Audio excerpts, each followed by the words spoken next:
Shamim Patwari is the hero of the match. Mehdi Miraj, yes, সে অনেক বড় বড় innings করেছে, but he is not in runs. আমাকে fit থাকতে হবে, নাহলে আমি টিমে চান্স পাবো না। আমাদের ফিউচারে তাকাই, কারা আমাদের আগামীতে নেক্সট 5 ইয়ার্সে কারা খেলবে। আজকে তো পঞ্চপাণ্ডব নাই, কিন্তু পঞ্চপাণ্ডব কারা হবে। বাট ব্যাটিং অর্ডার নিয়ে আমার কথা আছে, কারণ আমাদের অ্যাটাকিং প্লেয়ার যেমন জাকির আলী, যেমন শামীম পাটোয়ারি, দে আর ইয়াং, তার স্ট্রং লেগস, গুড আইস, পাওয়ার ক্রিকেট খেলে, রানসে আছে। এদেরকে আমি বিশ্বকাপে তো আমি উপরে খেলাবো, কারণ ওভার শেষ হয়ে যাওয়ার নিচে নেমে কী করবে। প্রথম ম্যাচে তো জাকির আলী যখন আসে 3 ওভার বাকি, ওয়েস্ট করলাম। কিন্তু কালকে দেখেন সেকেন্ড ম্যাচে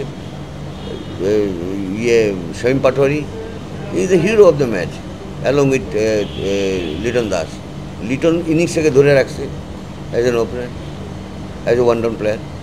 বাট শামীম পাটোয়ারি কিন্তু থেমে থাকেনি, আর্লি উইকেট পড়া পরে সে তার স্বভাব ছিল খেলা সুন্দর খেলে। ওই যে সে 48 করেছে, 44 বলস আর 40 বলস, ইয়েস। তো এইখানে এইরকম ইনিংস জাকির আলীও খেলতে পারে।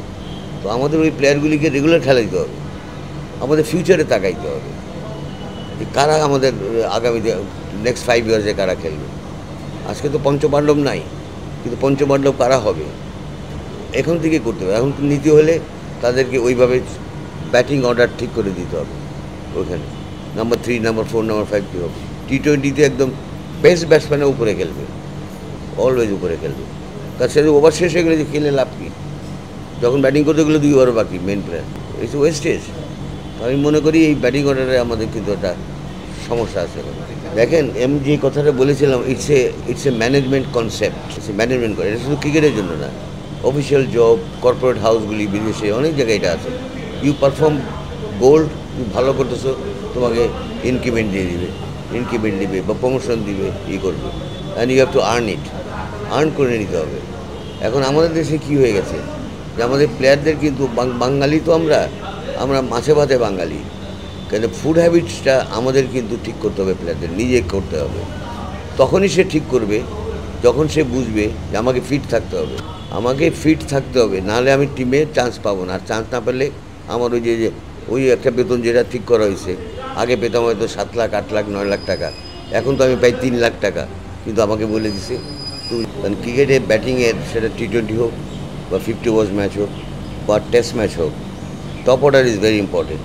টেস্ট ম্যাচে যখন আমরা বলি, একটা কথাই আছে, টেস্ট ম্যাচে 5 দিনের খেলা, 15টা সেশন, 8টা সেশন যে কন্ট্রোল করে সে ম্যাচ না জিতলেও সাধারণত হারে না। কিন্তু আমরা দেখতে পাচ্ছি কি, যে শুরুতেই আমাদের উইকেট পড়ে। আমরা যদি একটা সমীক্ষা নেই, আমরা প্রথমেই কিন্তু টপ অর্ডারে আমাদের সেটা সব ভার্সনেই আর্লি উইকেট পড়ে যাচ্ছে আমরা। এবং এখানে অ্যাপ্লিকেশনের ঘাটতিটা বেশি এলো, অ্যাপ্লিকেশনের ঘাটতিটা এখন আমার কাছে চোখে পড়ে। মেহেদি মিরাজ, ইয়েস, সে অনেক বড় বড় ইনিংস করেছে, but he is not in runs. গতকালকের যে ম্যাচটা হলো, আমরা যেটা জিতলাম, খুব ভালোভাবে জিতলাম, অসাধারণ উইন, আউট ক্লাস করে দিছি আমরা শ্রীলঙ্কাকে। তার মানেটা কি, আমাদের অ্যাবিলিটি আছে, 177 করেছি। তারপর বোলারও কিন্তু আমাদের বোলিং ইউনিট কিন্তু আমি বলবো মোটামুটি ভালো, যদিও উইকেটগুলি খুব ব্যাটিং বান্ধব হয় T20। তো আমাদের ওভারঅল যদি আমি বলি, তো সব বলতে হবে যে এখন এখানে আমাদের অনেক কিছু কাজ করার আছে।